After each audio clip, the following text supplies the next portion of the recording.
First of all, thank you, Scott, for that warm welcome. I remember, I think we spoke, Scott and I spoke about a year ago in a webinar, and 3 things we started off with was like, I can't hear you, can you turn your camera on, and please, can you come off mute? So I'm really glad to be in person in an event, which is great, and great to see people once again, and that's an amazing feeling. So today, we're going to talk about this, which is, can you afford compliance or can you afford the fines? Now, financial crime has been a top agenda in many of such conferences, many of such events you've been to probably. My colleagues were at Money 2020. 2/3 of those providers out there were basically talking about financial crime. Now, when regulators around the world are super agile, or not really super agile, but they are trying to come up with legislations all around the world, we expect traditional financial institutions and fintechs to be compliant and basically comply with such regulations that is coming out. So why is this a problem, right? The dirty money that flows through our financial system today is one of the main reasons or causes one of the biggest problems that our society faces today, such as sex trafficking, human trafficking, modern-day slavery, illegal logging, wildlife crime, environmental crime, etc. You name it, right? This is all happening. And the money from such criminal activities and proceeds are flowing through our financial markets and financial systems, and you don't want to be part of that, right? So today, I'm not going to be talking about a magic pill or giving you a magic pill to solve all your KYC problems, but what I will talk about today is like, what are the challenges that we are facing today? How can we navigate some of the regulatory challenges out there?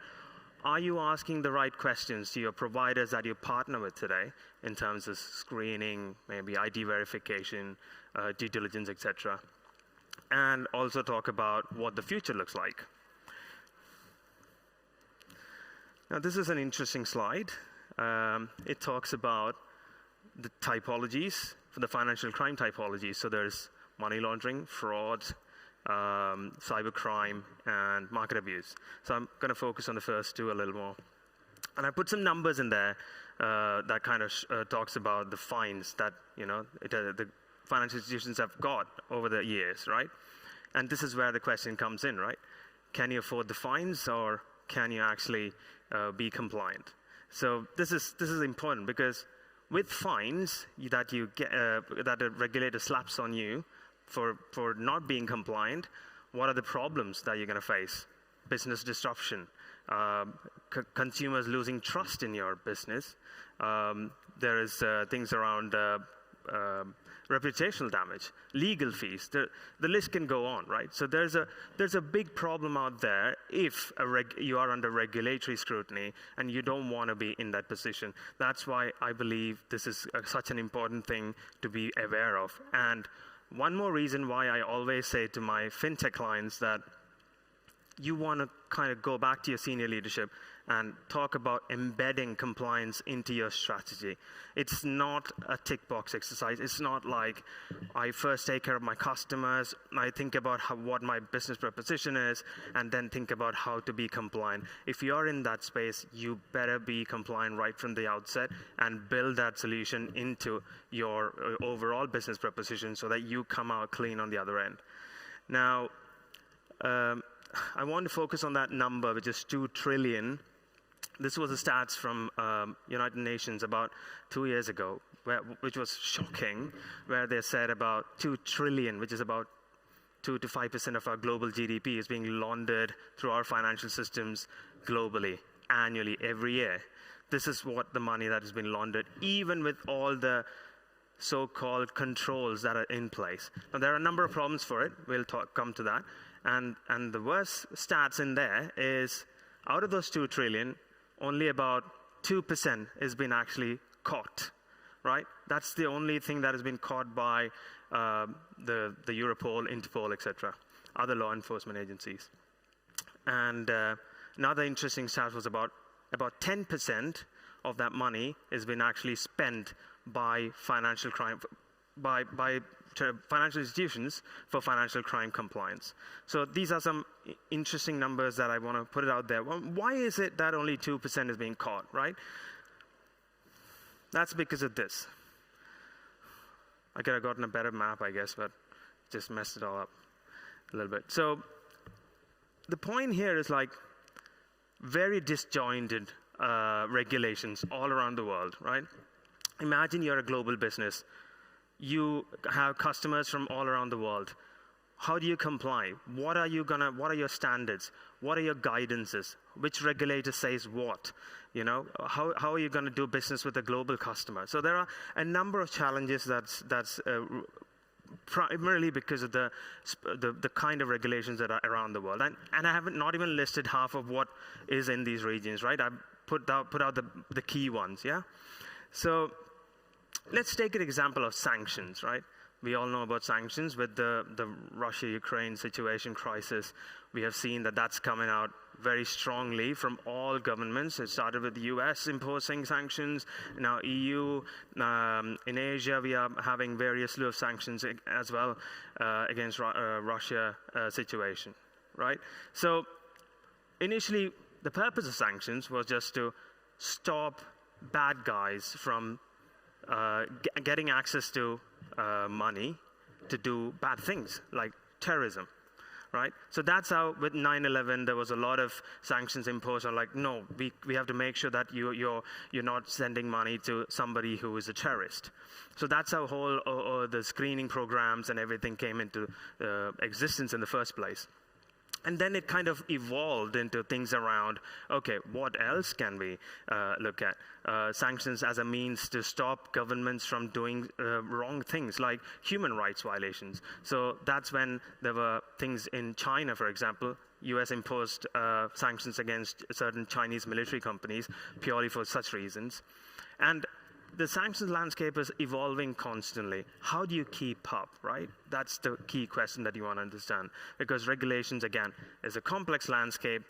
Things are evolving constantly. You want to be keeping up. You don't want to be fined by a regulator. You don't want to be on that side because, yeah, you know the numbers. Now, one of the things I want to also talk about is like, it doesn't end there.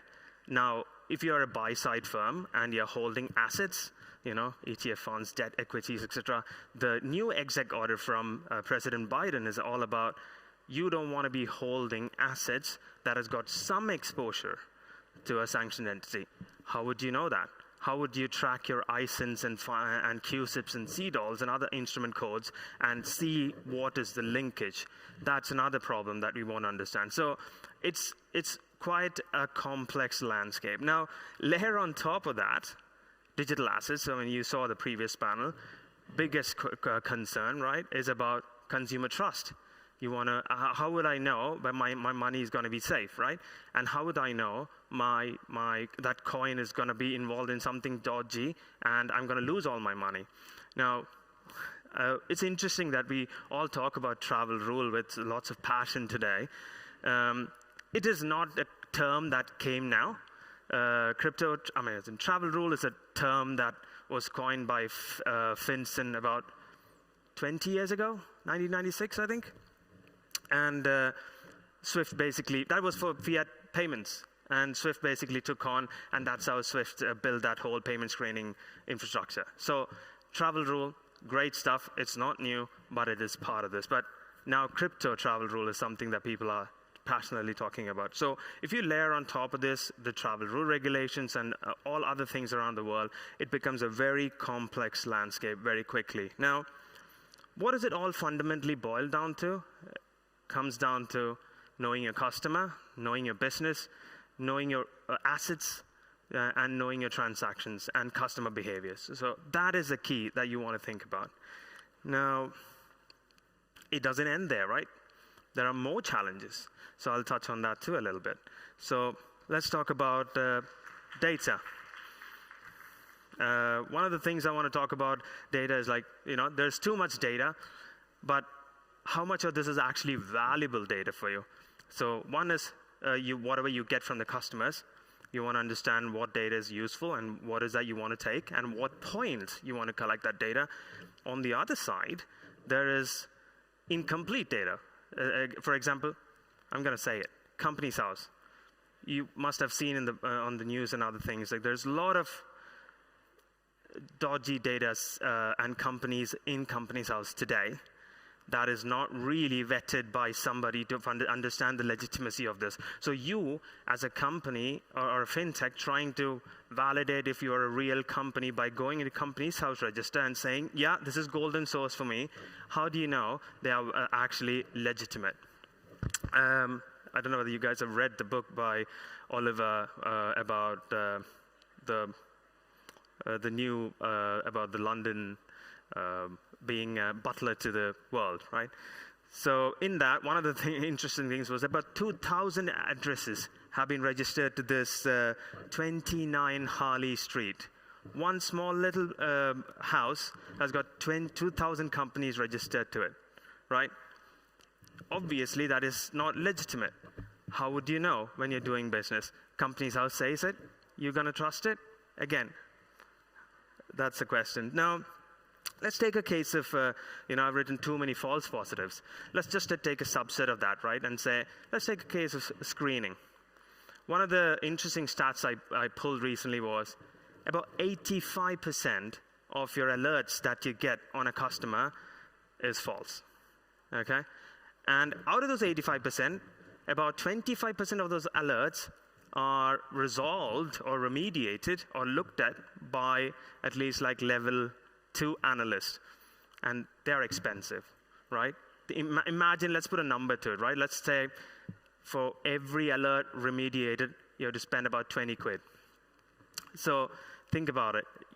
By the time your customer base is grown, you are paying a lot more money, or it comes with a cost, basically. So every alert remediation comes with a cost, and you don't want to be doing that. So you want to think about how can you get a structured data in a better way that it can reduce the false positives, okay? Now, another thing I want to say is about, it's a very interesting one, which is lack of guidance. Now, again, we talked about it a little bit earlier, and some panels touched on this as well. There's a lot of adverts out there. I'm sure you guys have heard of this incident where Kim Kardashian was fined by SEC on about $1.5 million because she supported a currency called ETHMAX. Now, the question is, the currency went down, tumbling down. There was a lot of problems around it. But the question is about how do you know, how as a celebrity or anybody, what kind of guidance do I get to kind of figure out whether I am actually endorsing a Chanel perfume or a cryptocurrency, right? So this is an interesting problem. There's no guidance that is clearly laying out what sort of endorsements I can do, what sort of regulations, what sort of guidance I have. Now, regulatory bodies like FATF and others actually put some sort of layer of guidance around it, but it's up to the individual regulators and the countries to kind of figure out what is that exactly transcribe into, and what does it mean to me and my country and my businesses that actually should be regulated. So that there's a bit of lack in the way it's implemented. Now, another thing I want to say is about friction customer experience. Now, this is an interesting one as well, because how much friction is too much friction? Initially, it was like, oh, we can't have any friction because I'm going to lose all the customers. Now, take a step back. I think customer trust comes with the point that, you want to have some level of friction. So customers trust that, not every Tom, Dick, and Harry can actually get into my platform and do business, because you just want to make sure there's enough friction to stop the bad actors from coming into my system, and enough friction for a customer to trust me. Okay, so that striking that balance is also one of the challenges which I see with my customers today. Now, the main thing is there are too many providers out there, right? I told you, Money 2020, 2/3 of them were providing KYC screening, ID verification, all of that. How do you know who you're doing business with in terms of the service provider, and are you actually asking the right questions? So I've put some literally brain dump of some of the questions I think are valid and you should probably take away, because you want to go back and figure out, take a case of screening, and what are the kind of questions that is out there that I should be asking? Am I getting structured data? How can I reduce my false positive? Sit down with them, have that conversation, and see how much they are willing to help you, right? You want to kind of get into a position of them being a trusted advisor. I'll tell you why. For example, in my business, we have about over 10,000 customers, and we get a lot of insights from various kind of firmographics and how they do business. There's a big payment provider, there is a big crypto exchange. We know how they operate, and we can bring a lot of value when we have that conversation. So you should go back and sit down with your service provider if you have one, and try and ask these questions, right? Understand what are the answers, how can they help you build that efficiency, and that's how you can build that into your workflow. And take a case of ID verification, what is your business model like? Regulatory guidance, like for example, Germany uses video verification. Do you have German customers? Yes. Does your ID provider help you with that? Probably not. You might want to ask that question, okay? And so these are the kind of challenges that you want to understand. What are the type of sources that they are looking at? Does that make, are they credible sources? Are there sources like Companies House? Do you trust it?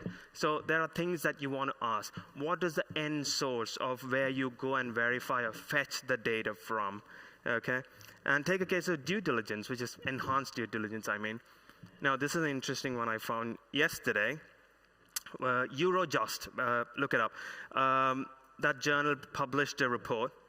In Europe, there's about 31,000 entities today that has got a Russia ownership in their ownership structure. I'm not saying that's a bad thing, but you want to figure out how much you want to de-risk. If your mission is to be de-risking and being 100% compliant, you might want to go back and check if that 31,000 entities in that list actually is one of your customers. How would you know? You might want to do on-the-ground intelligence. You want to do some sort of business intelligence with the help of some due diligence provider. So there's some aspects of that too that you want to ask. Now, this is interesting. So from a FinTech perspective, I think your key focus areas should be kind of from a KYC perspective again. You want to focus on these three buckets, okay?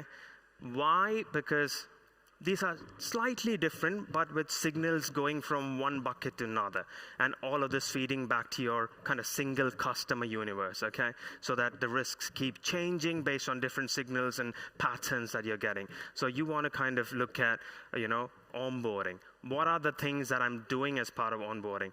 What are the kind of data that I'm collecting as a part of onboarding? And how much is too much, right? You don't want to ask everything about a customer right at the outset, because they're like, I'm scrolling page after page after page. Why do you need this data again? So there's a question there. So you want to collect just enough data for somebody to come into your platform, and then on an ongoing basis, whenever they transact, whenever there's a change in behavior, whenever there's a change of address, whenever there's a payment made, and again, is that a payment which is cross-border, or is that a payment domestic? So you want to kind of assess these things and ask the right questions at different stage, and that's also KYC, which is what now we fancily call it as perpetual KYC or PKYC, okay? So it's about asking the right questions at the right time and feeding that all back into, on a continuous basis, to some sort of model that will give you a good confidence about what your customer's risk score is today versus yesterday. So it could be them changing an address, moving somewhere into a high-risk country. You might want to do another kind of check again. You want to track their IP. You want to understand the geolocation. So there are things that you can do on a regular basis, on a continuous basis. So my point is, onboarding is not, and KYC is not a be-all and end-all at the time of onboarding, okay? It's way past that, and there are things that you want to kind of trigger and ask your customers. Now, I've got 3.5 minutes left. I'm going to touch on a bit of future here. So yeah, what does the future look like?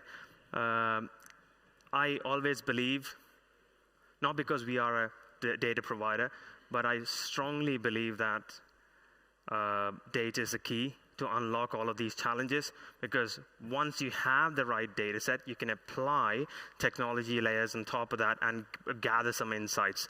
Now, there was this really cool survey done by Judge Business School, Cambridge, about 2 years ago, and about 2/3 of their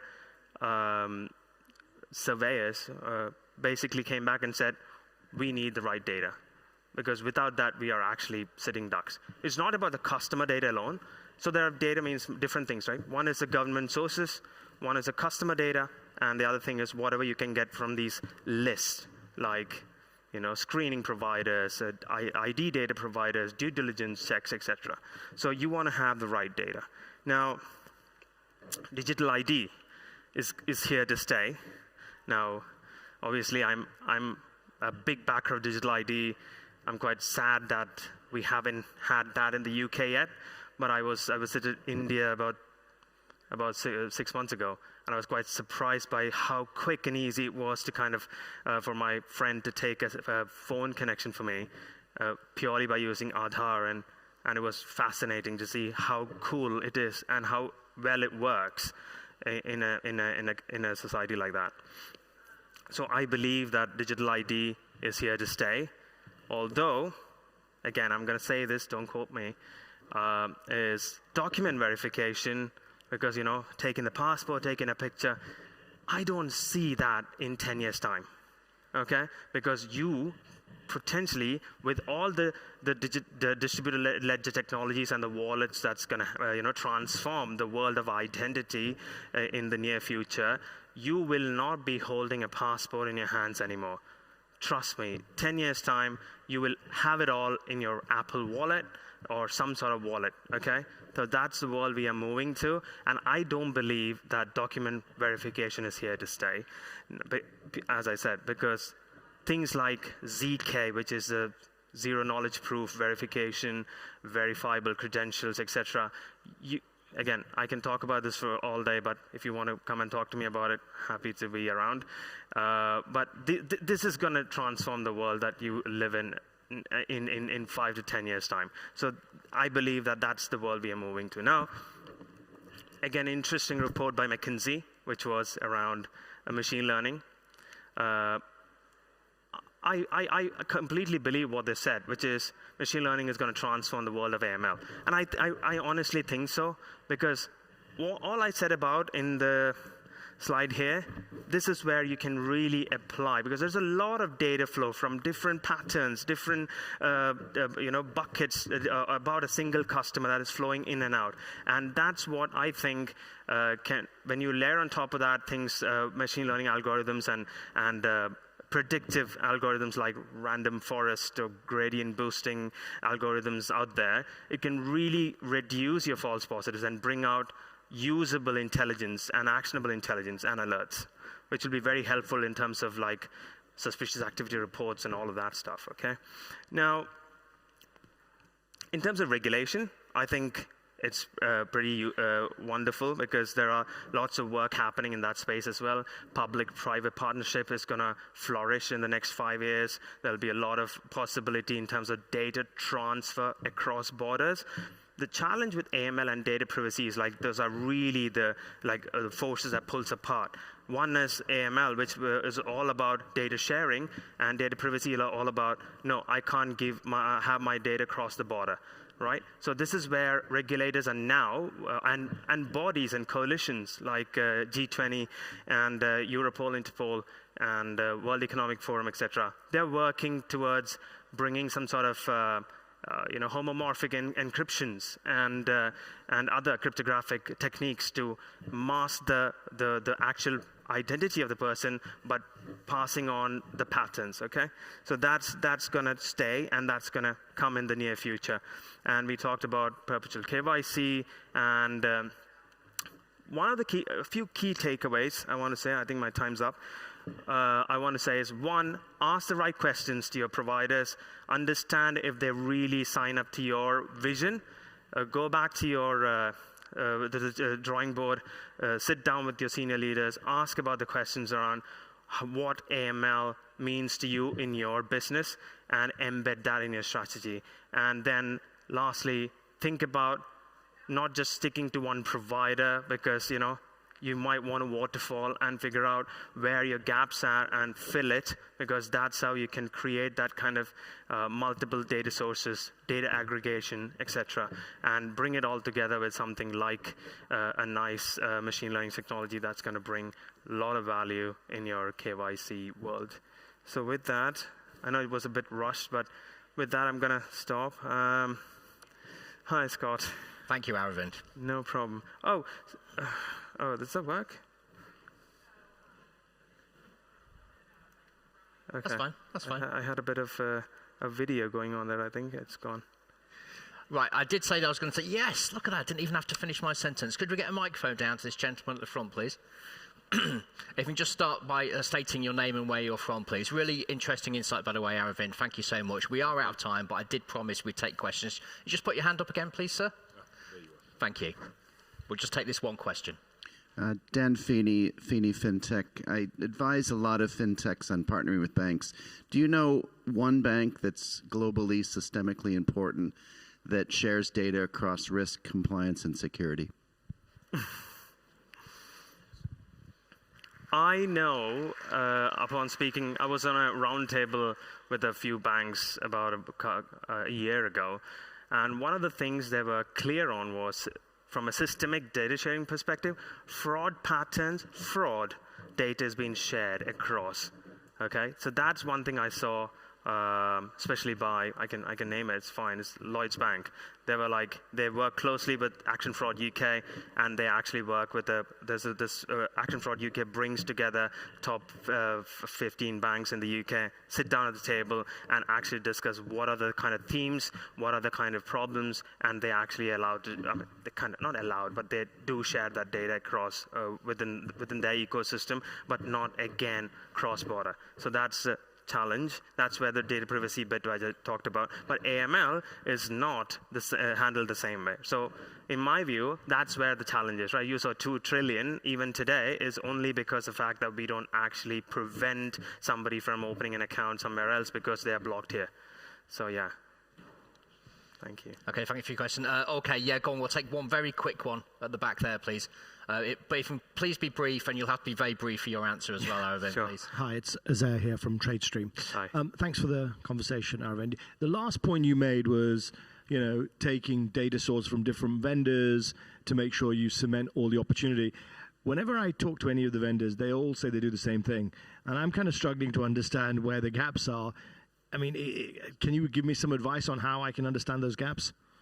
Yeah, I mean, the best way to say, I know there's time's up, but I can talk to you in detail after.